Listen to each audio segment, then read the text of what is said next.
Bueno, muy bien, vamos a cambiar de tema.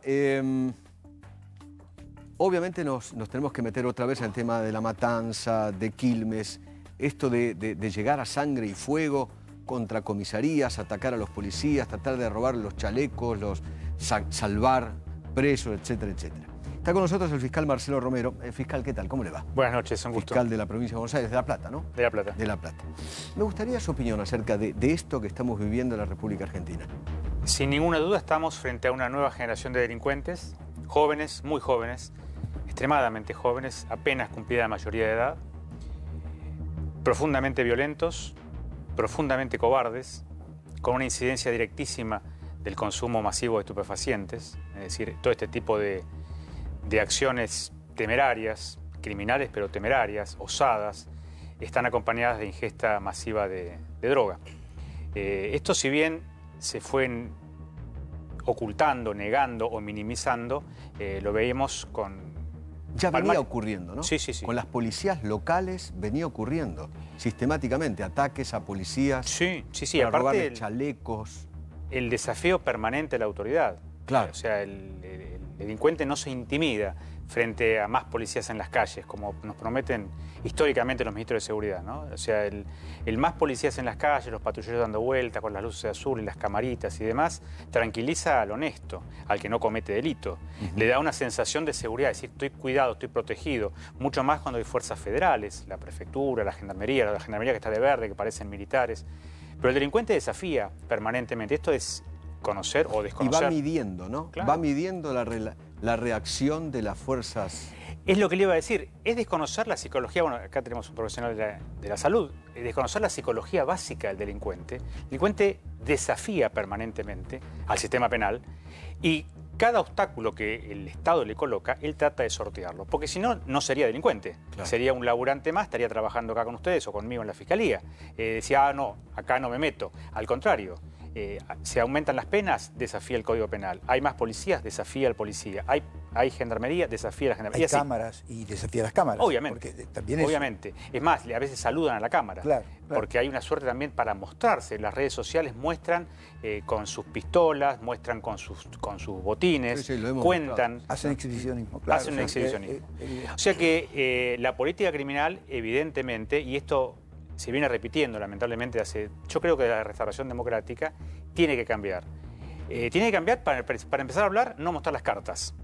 O sea, yo creo que la cartera de defensa y la de seguridad son las únicas carteras donde no puede haber marketing político. Y si lo hay, porque es obligatorio en la política de hoy en día, que sea después, no antes. No mostremos dónde colocamos las camaritas en los patrulleros, no mostremos qué armamento compramos para la policía, no mostremos cuáles van a ser los puestos fijos de las fuerzas federales, etcétera, etcétera, etcétera.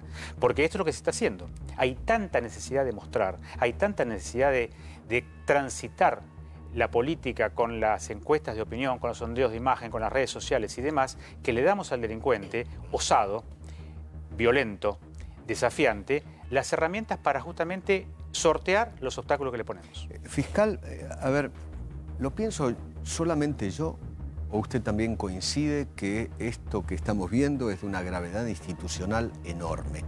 Esto es de una gravedad institucional enorme. Yo esperaba que todo el arco político, usted lo dijo, cuando pasó al aire las primeras noticias de ataque a la comisaría de San Justo, se hubiese manifestado con repudio, abiertamente. No escuché un político hablar de esto. Yo quiero ser justo, yo escuché al ministro Ferrari, a la ministra Bullrich, obviamente, al diputado Wolf y a la diputada Píparo. Y la señora gobernadora que se hizo presente en el hospital. Pero de la oposición nadie. No escuché a nadie. Y no escuché tampoco el arco en general, el dirigente político de barrio tampoco escuché. Esto era para repudiarlo abiertamente como lo estamos repudiando todos los argentinos, porque casi matan a una servidora pública simplemente por ser policía. En cualquier país serio del mundo esto sería un escándalo de proporciones, ¿no? Debe serlo y creo que se está tomando conciencia. Ahora, el tema del hacinamiento de detenidos en las comisarías, soy considerado doctor, no es nuevo, viene de hace 20 años. 48 en La Matanza. Claro. En esa comisaría. Evidentemente es políticamente no redituable inaugurar cárceles. Nadie quiere la foto cortando cintas en un presidio. Yo recuerdo, este año cumplo 20 años como fiscal. Desde el año 98 se decía que se acababan los presos en las comisarías. Pasaron 20 años y las comisarías, que no son lugares de detención, hay calabozos, es verdad, pero para una detención transitoria, 24, 48 horas, son casas antiguas, por lo general fundacionales de las ciudades. Un boquete en un calabozo, el preso aparece en la cocina de Doña María. No es un sitio de detención preparado justamente para albergar detenidos, con personal especializado justamente en cuidar y proteger a los presos, sino todo lo contrario. Es una oficina pública de acceso público, la gente va a hacer denuncias, exposiciones, actas de choque, etcétera, etcétera, hasta con funciones sociales. La policía, cuando hay inundaciones, cuando hay desastres naturales, alberga gente, actúa claro, y claro. alberga. Ahora, así todo lo que usted dice, fiscal, yo prefiero que los delincuentes estén ahí presos. Ni hablar. Que sean 84, estén uno arriba del otro, o 72, Pero no me importa. El tema es que también es un obstáculo porque el juez que hace una visita de comisaría tiene la obligación legal y constitucional de clausurar el calabozo. Ah, claro. Cuando no hay las condiciones mínimas de salubridad, cuando hay hacinamiento, Claro. cuando genera violencia, porque obviamente si en lugar de 15 hay 40, la violencia es casi En obligatoria. una comisaría, ¿cuánto tendría que haber? Normalmente o naturalmente. Naturalmente, Usted que conoce esos lugares. 10 personas. No más. Acá No había más. 48. Y estar 24 o 48 horas. Es decir, No más. No, claro, esperar la audiencia judicial y que el juez o el fiscal, según el ordenamiento, en provincias somos No, lo los que pasa es que fiscales. después, desde las cárceles, dicen no hay plazas, ¿no? Claro que no lo Bueno, hay. en el caso de estos dos detenidos, Rodríguez y D'Angelo, los dos delincuentes que ingresaron a la comisaría disparando, que son los dos que se ven ahí, hoy sí, debido a la gravedad del hecho, y lo dice inclusive la nota de remisión que le hace el juez de garantías de la Matanza al Servicio Penitenciario de la Provincia de Buenos Aires, habla de la gravedad institucional de este caso y le pide inmediato traslado a una unidad carcelaria. En este caso, uno de ellos fue a Campana, el otro fue a Junín. Pero en la comisaría, lo decíamos antes, había en el 2015 1.700 internos, 1.200, ahora hay 3.700 detenidos en las ¿Le puedo hacer una comisarías. pregunta al fiscal, Eduardo? Fiscal, ¿usted cree que en Estados Unidos el 40% de los detenidos tienen que ver con delitos vinculados con el uso de drogas, con el consumo de drogas, Sí. o con el tráfico de drogas, o con ambas cosas, consumo y tráfico? En Argentina usted diría que ocurre lo mismo. La mitad de la gente detenida tiene que ver con tráfico, consumo. Todo el delito violento, todo diría yo, salvo el delito intrafamiliar o el delito donde está la violencia de género, la droga está presente. Si no es la marihuana, la cocaína, el paco, las pastillas Así. o el alcohol mezclado con medicamentos, todo delito violento hay droga atrás. Lo No. que se dice el corajil, ¿no? En los últimos estadísticas del El Servicio corajín. Penitenciario, Claro. Corajil, claro, se dan fuerza con... Interesante. Es Que buena, fíjese los buena la últimos datos del definición, ¿eh? Servicio Penitenciario Muy Federal, interesante lo que está el diciendo. 95% de los internos tenía adicción a alguna droga. Claro. Y... No, pero una cosa es ser adicto, que de pronto puede ser una enfermedad, y otra cosa es ser tomar el corajil. No, pero lo Tomar toma, la lo toma droga. para eso. Ah, para la adicción para actuar. cometer delitos, no la adicción en sí, porque no todos los adictos son delincuentes. No, Hay obviamente. adictos Claro, que se tratan, que se exactamente. recuperan. Obviamente, Claro. Yo aclarémoslo, hablaba ¿no? de delincuentes jóvenes, violentos y cobardes, Claro. porque se elige una población como víctima bien vulnerable, o sea, ancianos, ancianas, niños, Cierto. jovencitos, mujeres embarazadas. El caso de Carolina Píparo es Carolina paradigmático en Claro. La Plata y en la República Argentina. Y después, cuando llegan a las fiscalías, parecen terneros mamones. O sea, son muy guapos, más o menos como los barras bravas. Son Y lloran, guapos. ¿no? Y lloran, ¿no? Sí, claro. Claro, lloran como nenas. Sí, sí, Sí, lloran. lloran. Porque si no después nos van a decir que somos Claro, machistas. por eso. Lloran, yo digo como terneros Como mamones. varoncitos. Como varoncitos Lloran asustados. Como varoncitos. Como terneros mamones. Como varoncitos asustados. Y uno los ve y realmente son piltrafas. Están destruidos por el consumo, sobre todo de Quemados, Paco, claro. Sí, que les terrible. destruye, bueno, usted sabe mucho más que yo, destruye el lóbulo cerebral Sí, sí, en sí. pocos meses. Claro. Lo Y, frontaliza. Claro, y aún desde el punto de vista del delincuente, exteriorizan una violencia innecesaria. Porque Claro. ¿qué resistencia puede ofrecer una anciana que le quieren sacar la cartera? Cero.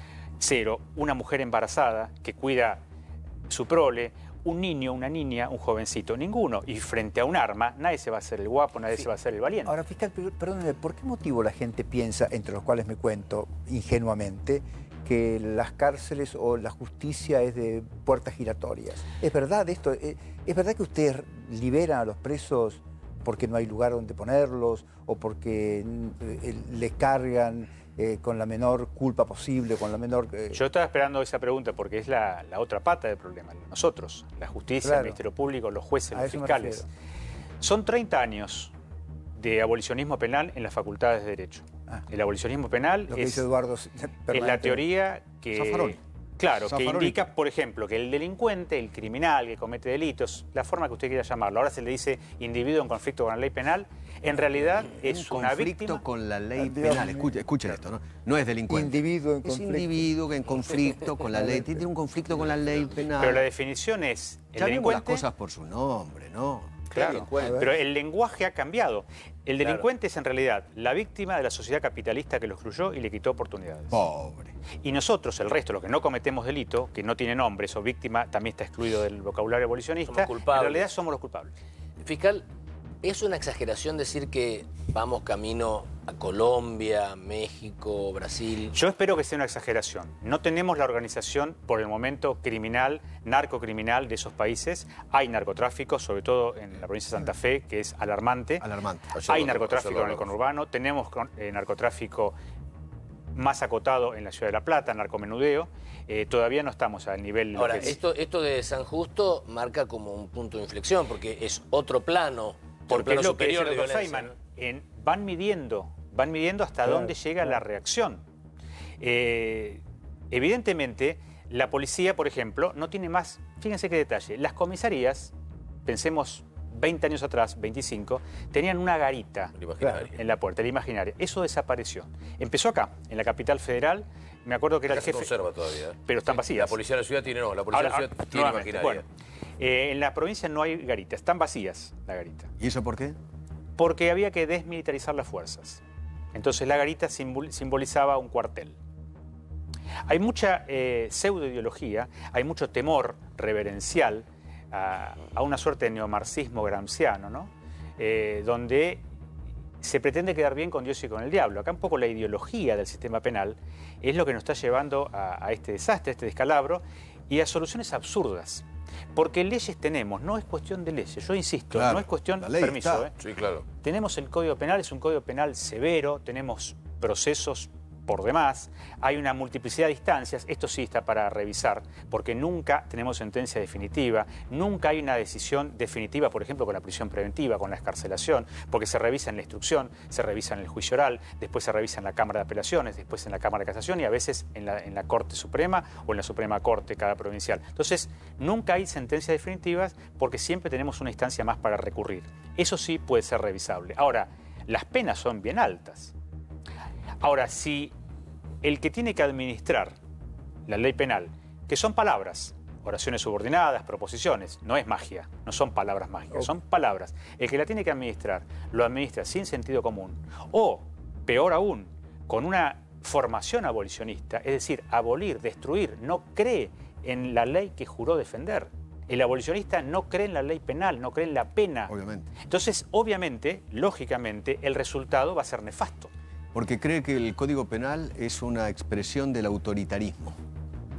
Claro, que es Entonces, clasista, que es racista. Como tal, no tendría que existir ni el Código Penal, ni las policías, ni tampoco los calabozos. No tendría que haber absolutamente nada. Ahora, el colega abolicionista se tiene que dedicar a otra cosa.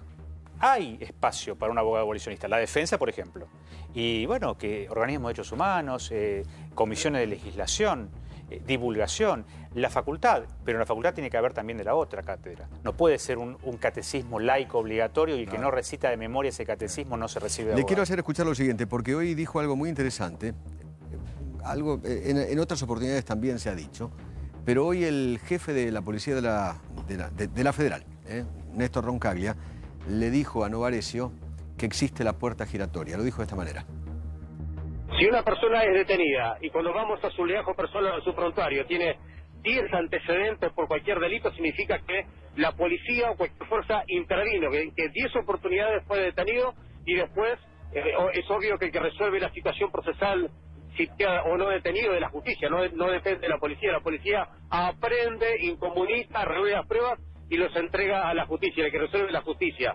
Pero si la persona tiene un montón de antecedentes porque la policía en su actividad ha dado resultados. Pero insisto, ¿Siente que hay puerta giratoria? Y a veces da la impresión que sí. Muchas veces se resuelve más a favor de delincuentes que a favor de la sociedad. Es así. Literalmente. Para el abolicionista, la reincidencia y la peligrosidad, ¿hay gente más peligrosa que otra? Sí, por supuesto que sí. Claro, lógico. Estos chicos que vemos acá, digo chicos porque son muchachitos, son más peligrosos que otros delincuentes. La reincidencia y la peligrosidad, anoten bien, son categorías estigmatizantes del derecho penal del enemigo. Entonces hay que eliminarlas. Categorías no puedo creer que lo diga usted. estigmatizantes del derecho penal del enemigo. No lo digo yo, yo lo repito. Pero no, que me lo cuente usted, no que lo diga usted. Categorías estigmatizantes del derecho penal del enemigo. Pero, esto es lo que se enseña en la Facultad de Derecho. Y yo puedo hablar con autoridad porque fui 20 años profesor de la Facultad de Derecho en la Universidad de La Plata. Pero fiscal, los enemigos de la sociedad son los delincuentes. Por supuesto. O por lo menos deberían serlo. Pero que ese es el sentido común, igual, la lógica. Igual, doctor, una cosa es lo que se enseña en la facultad y otra cosa es lo que aplican los jueces eventualmente. Lo que se enseña en la facultad y lo que hasta hace muy poco se exigía en los consejos de la magistratura. O sea, en los exámenes para ser juez y fiscal. No aprobaba el que no recitaba el catecismo zafaroniano, no solamente en las cátedras Penal 1 y Penal 2, sino para ser fiscal, juez, defensor, asesor. Eso era su jefa, la Falvo. La doctora Falvo no era abolicionista. La doctora Falvo se preocupaba porque estas noticias no se sepan. Por ejemplo, si hoy estuviese Falvo de procuradora, yo mañana tenía un sumario por estar acá. ¿En serio? Sí, tengo un montón. Es más, yo tapizaba la puerta de mi despacho con las sanciones. Doy fe que es así. Y después me pidieron que lo saque porque quedaba mal. Doy fe que es así. El actual procurador, lejos de eso, justamente es una persona que nos permite hablar como corresponde. Aparte, no nos tiene que permitir o no permitir, es un derecho ustedes, los fiscales, son abogados de la sociedad. Claro. Exactamente. Representamos a la comunidad agraviada por Nos representan a nosotros. Exactamente. No, Falvo quería durar. Falvo era durar. Falvo no quería que criticáramos. Claro, me acuerdo nada. que criticar al ministro Arslanian era un pecado mortal. Y yo lo criticaba todos los días, pero en la era función. garantista, abolicionista. En la función no, era como persona, porque no lo conozco al señor. Criticaba sus decisiones. Y se enojaba mucho y ella obviamente no sancionaba. Y bueno, yo que soy un fiscal de perfil alto, que lo he construido y lo cual estoy orgulloso, porque creo que la comunidad representada en su teleaudiencia tiene la necesidad de saber qué hacen sus fiscales, en qué gastan el dinero, en qué invierten el dinero, o en qué utilizamos el dinero de la comunidad en nuestras investigaciones. El fiscal tiene que dar explicaciones. Totalmente. Esto el juez, ¿no? Claro. Fiscal, muchísimas gracias. Gracias a ustedes, un placer estar aquí. Gracias por haber venido. El fiscal Marcelo Romero.